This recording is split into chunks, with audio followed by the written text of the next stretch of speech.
ഇതുവരെ ഈ താലി വെച്ച് കളഞ്ഞില്ലേ? ഹുഗ്ലിയിൽ ഒഴുക്കണമെന്ന് വിചാരിച്ചതാ, മറന്നുപോയി. എത്ര നിസ്സാരമായിട്ടാണ് ഈ ചേട്ടനെ കണ്ടത്. പോത്തിനെ ആടിനെയൊക്കെ കയറ് കെട്ടി ചന്തയിൽ വിൽക്കാൻ കൊണ്ടുപോകുന്നത് പോലെ.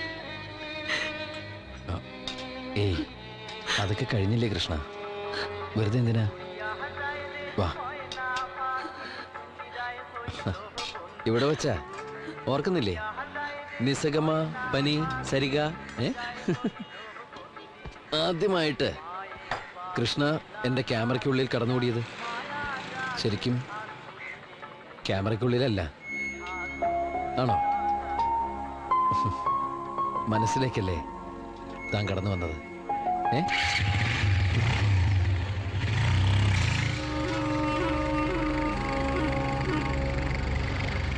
എന്താ പെട്ടെന്ന് മൂഡ് ഔട്ടായത്? ഇവിടെ എവിടെയല്ലേ അയാളുടെ ബോഡി കിടന്നത്?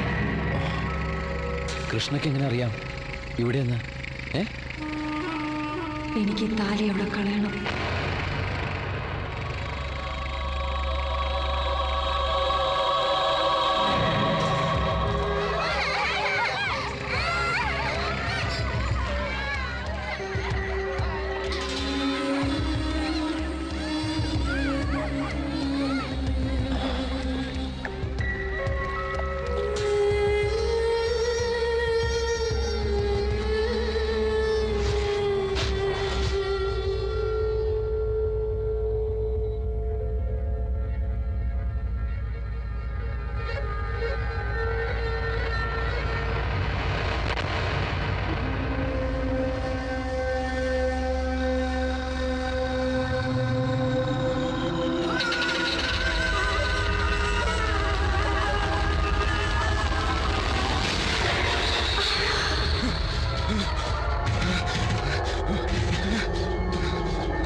കണ്ണാൽ കാണുന്നതെല്ലാം ഉണ്മയല്ല എന്നാരോ പറഞ്ഞിട്ടില്ലേ?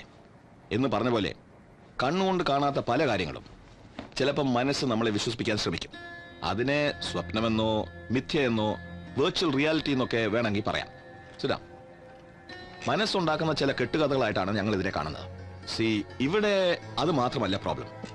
ബ്ലാക്ക് മാജിക്കിലൂടെ മരിച്ച ആളുടെ ആത്മാവായിട്ട് സംസാരിക്കുക, അത് സത്യമാണെന്ന് വിശ്വസിക്കുക, ഒരു സാധാരണ പെൺകുട്ടിയുടെ മനസ്സിനെ ഡിസ്റ്റർബ് ചെയ്യാൻ അത് മാത്രം പോരെ?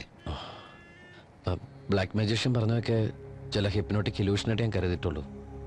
ബിക്കോസ് കൽക്കട്ടയിലെ ഡാൻസ് ബാറൊക്കെ ബാൻ ചെയ്തിട്ട് തന്നെ 3-4 വർഷമായി. But still I M confused.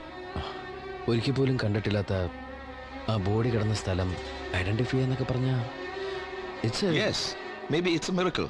അല്ലെ മാജിക് എന്നോ അതല്ലെങ്കിൽ ആ പെൺകുട്ടി വിശ്വസിക്കുന്ന പോലെ മരിച്ച ആളുടെ ആത്മാവിന്റെ കളിയെന്നോ എങ്ങനെ വേണമെങ്കിലും വിശ്വസിക്കാം. ഇവിടെയാണ് ഞങ്ങൾ സൈക്കാട്രിസ്റ്റിന്റെ ജോലി തുടങ്ങുന്നത്. ആൻഡ് ക്ലിനിക്കലി ഇത്തരം കേസുകൾക്ക് ഒബ്സെസീവ് കമ്പൾസീവ് ഡിസോർഡർ അഥവാ മതിഭ്രമം എന്നാ പറയാം. അജിത്ത് കല്യാണം കഴിക്കാൻ പോകുന്ന കുട്ടിയല്ലേ? ഞാൻ പറഞ്ഞു പേടിപ്പിക്കുകയല്ല. ഇത്തരം ആൾക്കാരെ വളരെ കെയർഫുൾ ആയിട്ട് വേണം ഹാൻഡിൽ ചെയ്യാൻ. എപ്പോഴാ മൂഡ് ഓഫ് ആവുന്നതെന്ന് പറയാൻ പറ്റില്ല. പലപ്പോഴും റിയാലിറ്റിയിൽ നിന്ന് അകന്ന് സ്വപ്നലോകത്ത് കഴിയാനാണ് ഇവർ ആഗ്രഹിക്കാറ്. So they prefer loneliness. ചിലരിൽ സൂയിസൈഡ് ടെൻഡൻസീസ് കാണാറുണ്ട്. മുമ്പൊരിക്കല് അങ്ങനെ ഒരു അറ്റംപ്റ്റ് ഉണ്ടായിട്ടുണ്ട്. ആ കുട്ടിയുടെ മനസ്സിൽ കടന്നുകൂടിയ ചിന്തകളുടെ കുരുക്കഴിക്കുക, അതും കാര്യകാരണ സഹിതം. അതിന് ആ ഡാൻസ് ബാർ ശരിക്കും ഉള്ളതാണോന്ന് അറിയണം. That should be our first movement. Doctor, we meet our GAN fields. Please come with me. ആഹാ, നല്ലൊരു മയക്കം കഴിഞ്ഞപ്പോഴേക്കും ക്ഷീണമൊക്കെ മാറിയില്ലേ? നനഞ്ഞതൊക്കെ ഇട്ട് ആകെ പനിച്ചു കുറച്ച് തല ചുറ്റിയതാ. ഈ ചുരിദാർ ഞാൻ ഇവിടുന്ന് വാങ്ങിച്ച എങ്ങനെയുണ്ട്, കൊള്ളാമോ? അയ്യോ സത്യമായിട്ട് ഞാനല്ല, ആ സിസ്റ്ററാ ഈ ഡ്രസ്സൊക്കെ മാറ്റിയത്. ആ കൃഷ്ണ ഒന്ന് ഫ്രഷ് ആവും, നമുക്കൊന്ന് പുറത്തു പോയി വരാം. അയ്യോ നേരെ ഒരുപാടായി, എനിക്ക് പോണം. ഫ്ലാറ്റിലിപ്പം മേളം തുടങ്ങി കാണും. പേടിക്കണ്ട, ഞാൻ വിളിച്ചു പറഞ്ഞിട്ടുണ്ട്. So then let's go. ആ എവിടെ പോവാനാ? പെയിനേടി കൈനണ്ടോ ഞാനാനി ഇല്ലേ കുയിനൂടെ. എന്താ പറഞ്ഞേ? പെയിനേടി കൈനണ്ടോ ഞാനാനി ഇല്ലേ കുയിനൂടെയെന്ന്. പേടിക്കണ്ടോ ഞാനില്ലേ കൂടെയെന്ന്. എന്താ ശരിയല്ലേ? ശരി, പഠിച്ചു. കൃഷ്ണപ്രിയക്ക് ഈ സ്ഥലങ്ങളൊക്കെ കണ്ടതായി വല്ലതും ഓർമ്മയുണ്ടോ?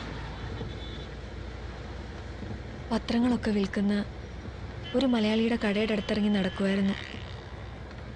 അതിനടുത്തായി ക്ലബ്ബ്. എങ്കിൽ കണ്ടുപിടിക്കാൻ എളുപ്പം ഡോക്ടർ. ഈ ഏരിയയിൽ മലയാളികളുടെ കടകൾ കുറവാ. ഡോക്ടർ കാര്യം ചെയ്യും, വണ്ടി ഒന്ന് പാർക്ക് ചെയ്യും. ഞാൻ ആരോടെങ്കിലും ഒന്ന് ചോദിക്കാം.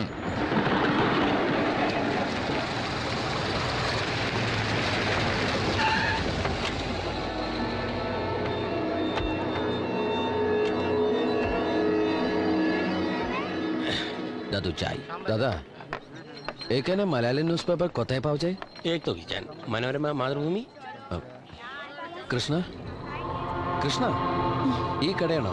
ആഹാ മലയാളികളാണല്ലേ. ഇവിടെ മലയാളം പത്രം വാങ്ങുന്നവരൊക്കെ പതിവുകാരാ, അവർക്കുള്ളതേ എടുത്ത് വെക്കാറുള്ളൂ. ഇവിടെ അടുത്തൊരു ഡാൻസ് ബാർ ഉണ്ടല്ലോ, അതെവിടെ ഏട്ടാ? അതൊക്കെ എന്നേ ക്ലോസ് ചെയ്തു. അല്ല, മോളെ കണ്ട് നല്ല പരിചയമുണ്ടല്ലോ, നേരത്തെ ഇവിടെ വന്നിട്ടുണ്ടല്ലേ? ഇവിടെയാ നഴ്സിംഗിന് പഠിക്കുന്നത്. ഇവിടുന്ന് മലയാളം മാഗസിൻസ് ഒക്കെ വാങ്ങാറ്. അതെ, പത്രം വേണ്ടേ? സാറിനെയും കണ്ട് നല്ല പരിചയമുണ്ടല്ലോ. ഈ ടി വിയിലൊക്കെ ന്യൂസ് വായിക്കുന്ന ടി വിക്കാരാണല്ലേ? എന്റെ സാറെ, അവിടെ പോയി ഷൂട്ട് ചെയ്ത് വേറെ പ്രശ്നങ്ങൾ ഉണ്ടാക്കരുത്. നാളെ പിന്നെ അത് മതി എന്റെയും സാറിന്റെ ഒക്കെ തല റോഡിൽ കിടക്കാൻ. അതാ വഴി പറഞ്ഞു തരാത്തെ. ഏയ് ഞങ്ങൾ അതിനൊന്നുമല്ല. അത് ഞങ്ങളുടെ ഒരു നാട്ടുകാരൻ, ഒരു വർഗീസ് അച്ചായൻ അതിനടുത്ത് താമസിക്കുന്നുണ്ട്. അയാളൊന്ന് കാണാൻ വേണ്ടി. അത്ര കുഴപ്പം പിടിച്ച ഏരിയ ആണെങ്കിൽ നമുക്ക് പോയേക്കാം. Come let's go. ഞാൻ അയാളെ പരിചയപ്പെട്ടിട്ടുള്ളതാ, ഹരിയേട്ടന്റെ കൂടെ.